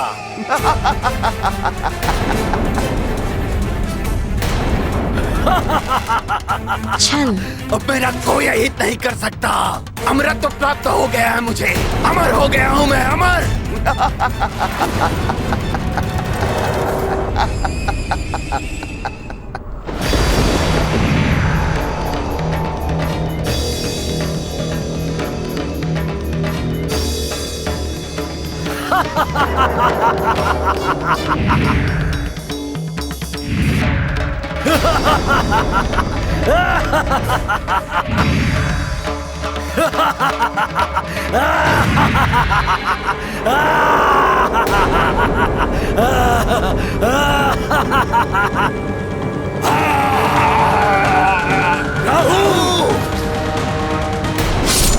देवताओं और असुरों में युद्ध प्रारंभ हो गया, क्योंकि देवता अमृत पान करके पुष्ट एवं अमर हो चुके थे। देवी लक्ष्मी और प्रभु श्री नारायण के आशीर्वाद की शक्ति भी उनके साथ थी। देवताओं ने सहज ही असुरों को परास्त कर दिया। तो ये कथा थी प्रभु श्री नारायण के कूर्म अवतार की। एवं इसी कथा में प्रभु नारायण जी ने देवी मोहिनी का रूप धारण करके असुरों से अमृत की रक्षा की। तो हनुमान, अब ये बताओ कि इस कथा से हनुमान को क्या सीख प्राप्त हुई? मैंने इससे ये सीखा कि यदि दृढ़ इच्छा शक्ति हो तो प्रभु नारायण के कूर्म अवतार की ही भांति अपने पृष्ठ पर मंदराचल पर्वत को रखकर उसे मतवाकर हम समुद्र से अमृत निकलवा सकते हैं। छल से किए गए कार्य का दुष्परिणाम उसे भोगना ही पड़ता है, माता, जैसे उस राहु ने भोगा था। सत्य कथन है हनुमान। किंतु माता, प्रभु श्री हरि के देवी मोहिनी के अवतार के बारे में सोचकर हनुमान अत्यंत उतावला हो रहा है। ये बाल सुलभ उतावलापन है हनुमान। आओ मेरे साथ प्रभु मोहिनी के अवतार की स्तुति गाओ, तुम्हारा मन शांत हो जाएगा। अवश्य माता। ये गाथा महाबली हनुमत की, रुचिकर लीला राम भगत की। जय जय जय रघुनंदन राम, जय जय जय महाबली हनुमान। मोहिनी रूपा ले अवतार, जग पे किए विष्णु उपकार। अमृत राक्षस से ले लीन हो, और देवगण को दे दीन हो। संकट बेला जब आए, तब नारायण उबराए। हनुमत सुमिरे बारंबार, जय जय जय श्री हरि जयकार। ये गाथा महाबली हनुमत की, रुचिकर लीला राम भगत की। जय जय जय रघुनंदन राम, जय जय जय महाबली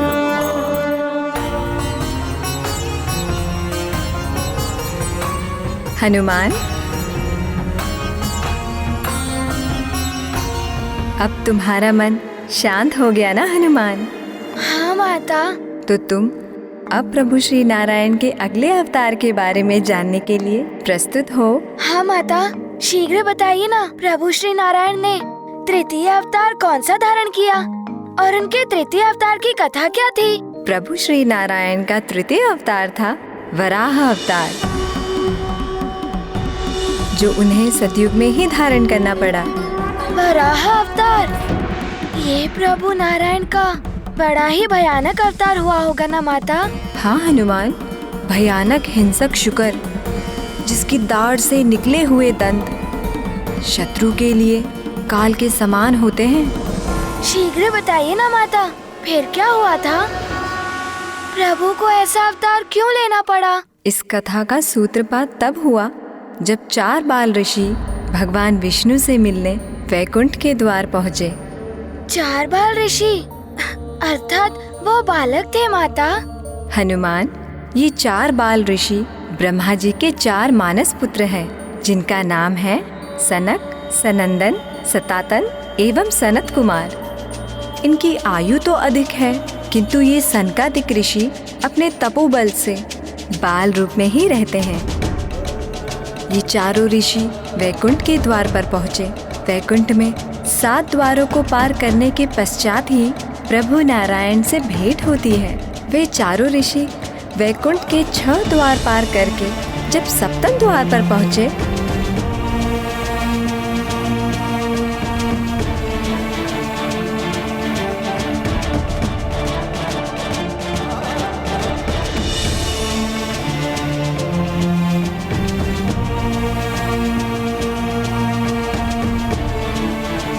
रुक जाइए बाल ऋषियों,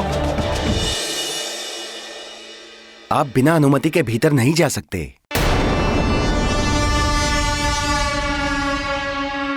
देखिए, हम चारों संकादिक ऋषि हैं। मैं सनक, ये सनातन, ये सनंदन और यह सनत कुमार। हम प्रभु हरि से मिलने आए हैं। कृपया हमें भीतर जाने दें। प्रतीत होता है कि आप चारों बालक भूल से इस ओर चले आए हैं। ये कोई क्रीड़ा स्थल नहीं, वैकुंठ है। हमें ज्ञात है कि ये वैकुंठ है और आप दोनों वैकुंठ के द्वारपाल जय और विजय हैं। देखिए, हमें प्रभु श्री हरि के दर्शन कर लेने दीजिए। ये समय प्रभु के विश्राम का है। हम उनके विश्राम के समय में कोई विपदा नहीं डाल सकते। यदि आपको प्रभु से भेंट करनी है तो आपको प्रतीक्षा करनी होगी। उचित है, तो हम यही उनकी प्रतीक्षा कर लेते हैं। प्रभु के विश्राम करने की बात सुनकर चारों बाल ऋषि वैकुंठ के द्वार पर ही बैठकर ध्यान लीन हो गए। दिन व्यतीत हो रहे थे, किंतु वे उसी प्रकार प्रतीक्षा में बैठे रहे।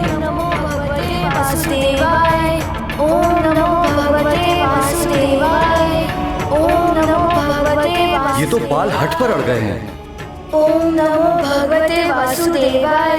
ओम नमो भगवते वासुदेवाय। ओम नमो भगवते वासुदेवाय। ये चारों तो जाने का नाम ही नहीं ले रहे हैं। देखिए, आप बहुत दिनों से यहीं बैठे हुए हैं। ये कोई विश्राम स्थल या तप स्थल नहीं है। अतः आप चारों ये बालहट छोड़कर जहाँ से आए थे वहीं लौट जाइए। और ईश्वर की इच्छा हुई तो आपकी भेंट उनसे हो ही जाएगी, किंतु इस तरह आप यहाँ बैठकर अपना समय नष्ट न करें। और वैसे भी आपकी आयु अभी तप या प्रभु दर्शन की नहीं, क्रीड़ा करने की है।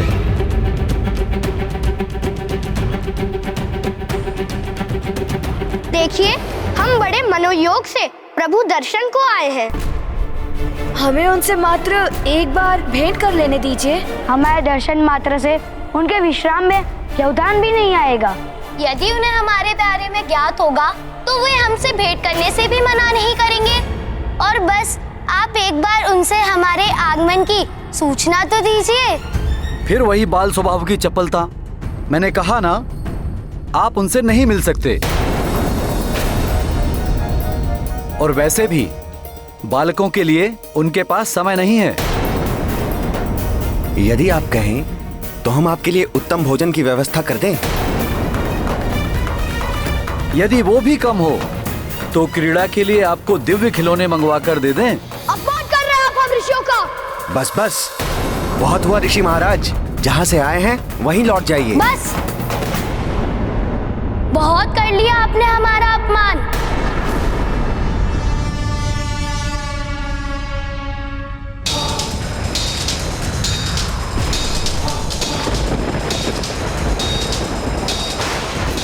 जय विजय। प्रभु के द्वारपाल तो बन गए हैं आप, किंतु प्रतीत होता है कि आपने अपने ज्ञान के द्वार बंद कर रखे हैं।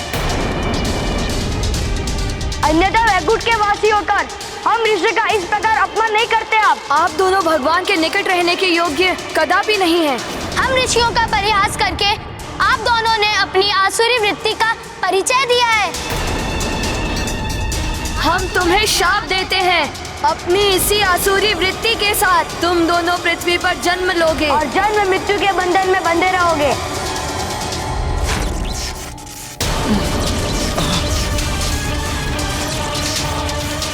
ये सहसा क्या हो गया?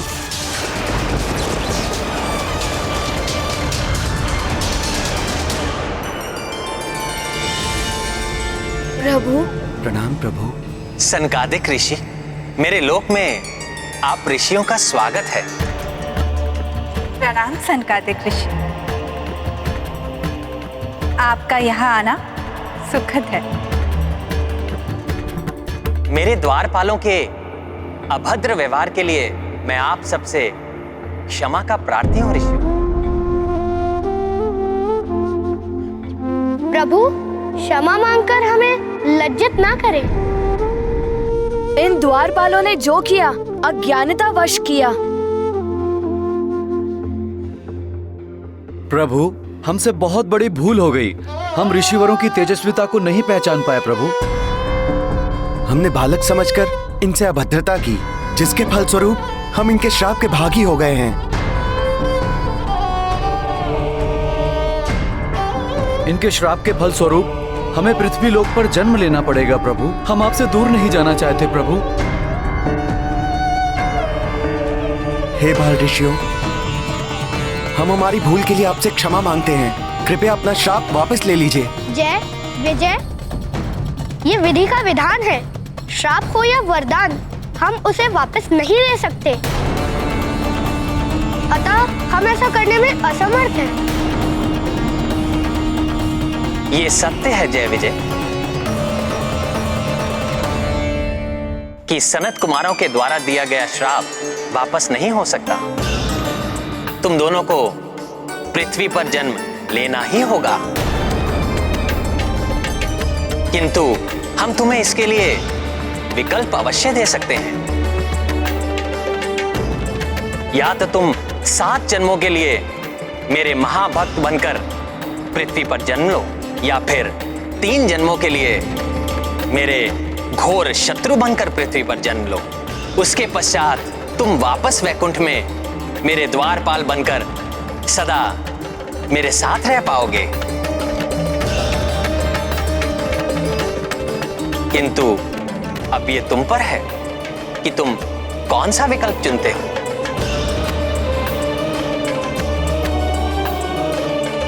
प्रभु, हम 7 जन्मों की लंबी अवधि के लिए आपसे दूर रहने का सोच भी नहीं सकते। अतः 3 जन्मों की सीमित अवधि तक भले ही हमें आपका घोर शत्रु बनकर रहना पड़े, हमें यही विकल्प स्वीकार है प्रभु। हाँ प्रभु, 3 जन्मों के पश्चात तो हमें आपके पवित्र चरणों की सेवा करने का अवसर प्राप्त होगा। तथास्तु। माता, वैकुंठ के द्वारपाल जय विजय किस प्रकार उन 3 जन्मों में श्री हरि नारायण प्रभु विष्णु जी के शत्रु बने? कौन थे वो प्रभु के 3 शत्रु? बताती हूँ, तुम्हारा मन शांत हो जाएगा। माता, शीघ्र बताइए ना। हनुमान जानने के लिए बहुत अधीर हो रहा है कि श्रापित होने के उपरांत उन 3 जन्मों में जय विजय ने कौन से रूप लिए। हनुमान जानने के लिए बहुत अधीर हो रहा है कि श्रापित होने के उपरांत उन 3 जन्मों में जय विजय ने कौन से रूप लिए। पुत्र, उनके तो 2 जन्म हो भी चुके हैं। उनका तृतीय जन्म आगामी युग अर्थात द्वापर युग में शिशुपाल और दंतवक्र के रूप में होना निश्चित है, और इस त्रेता युग में असुर सम्राट रावण और उनके भाई कुंभकर्ण के रूप में उन्होंने जन्म ले लिया है। अच्छा माता, तो अपने प्रथम जन्म में वो कौन थे? श्रापित होने के पश्चात सतयुग के मध्य में ही उनको गर्भ में धारण कर उनको जन्म देने वाली माता थी ऋषि कश्यप की पत्नी दिति ने जय विजय के रूप में श्री नारायण के शत्रु हिरण्यकश्यपु और हिरण्याक्ष को जन्म दिया। धैर्य रखो प्रिय, धैर्य रखो। आयु के साथ साथ उनकी आसुरी वृत्तियों में भी वृद्धि होने लगी। हिरण्यकश्यपु और हिरण्याक्ष ने अत्यंत क्रूर असुरों का रूप ले लिया, अर्थात वो निर्दोष जीवों को कष्ट देने लगे। माता, हाँ पुत्र, अपने इसी स्वभाव के कारण उनका व्यवहार जगत पालक प्रभु विष्णु जी के प्रति शत्रुतापूर्ण था। छोटा भाई हिरण्याक्ष तो सदैव उपद्रव करने के लिए आतुर रहता था। धर्मपरायण और सत्यनिष्ठ व्यक्तियों को सताना, किसी का भी वध कर देना जैसे क्रीड़ा कर रहा हो। अकारण युद्ध के लिए सदैव तत्पर रहना, ऐसे दुष्कर्म थे उसके।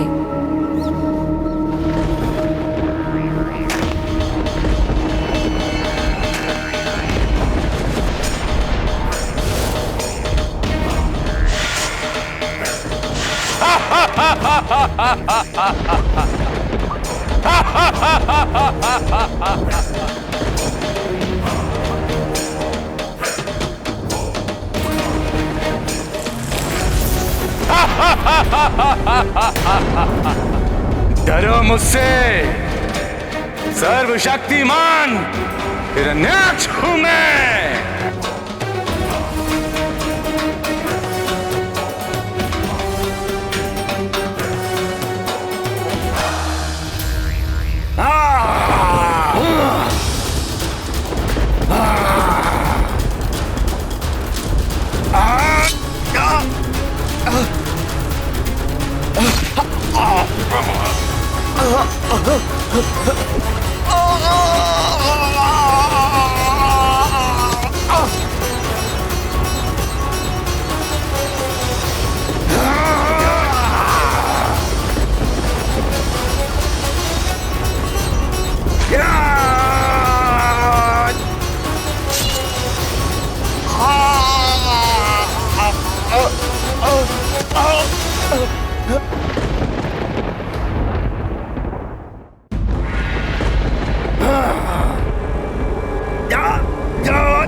क्या पृथ्वी लोक पर कोई योग्य योद्धा नहीं है जो सर्वशक्तिमान हिरण्याक्ष के साथ युद्ध कर सके?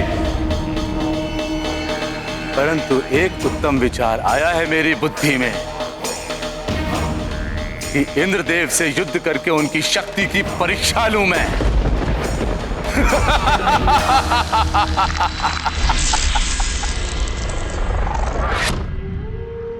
इंद्रदेव बाहर निकलिए, मैं सर्वशक्तिमान हिरण्याक्ष आपको युद्ध की चुनौती देता हूं। देखते हैं मेरे समक्ष आप कितने अधिक समय तक सुरक्षित रह पाते हैं।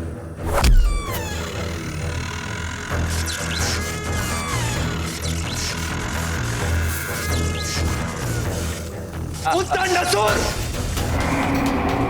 इंद्रलोक पहुंचकर देवराज इंद्र को चुनौती देने का दुस्साहस कैसे किया तुमने? चुनौती तो प्रारंभ मात्र है इंद्रदेव। मैं अपनी शक्ति से आपको धूल दूसरित कर दूंगा।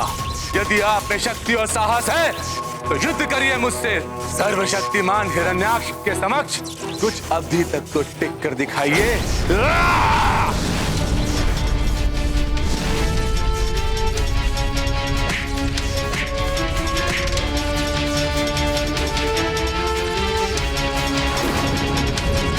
स्वयं को संभालिए देवराज इंद्र। युद्ध कौशल और बल में इससे कहीं अधिक श्रेष्ठता की अपेक्षा की थी इस सर्वशक्तिमान हिरण्याक्ष ने।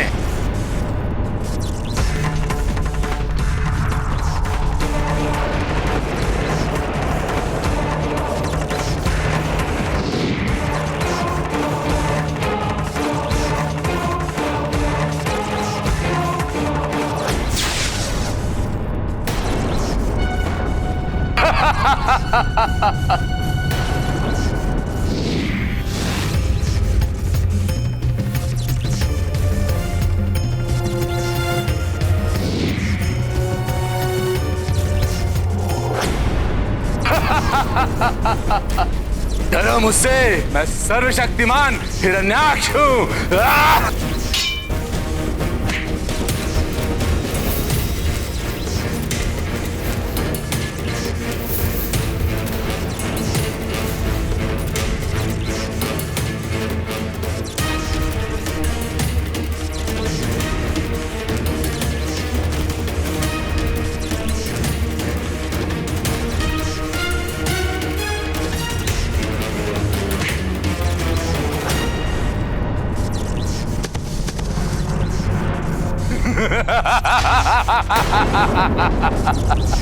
पराजय स्वीकार करते हैं इंद्रदेव, या प्राणघाती प्रहार करूं आप पर?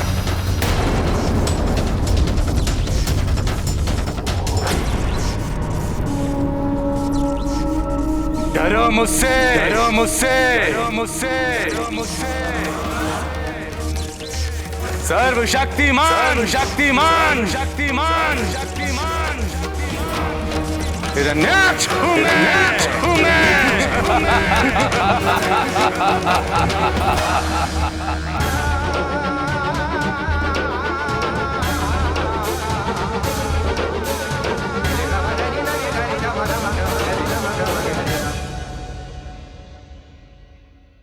शक्ति का अभिमान पतन का कारण बनता है।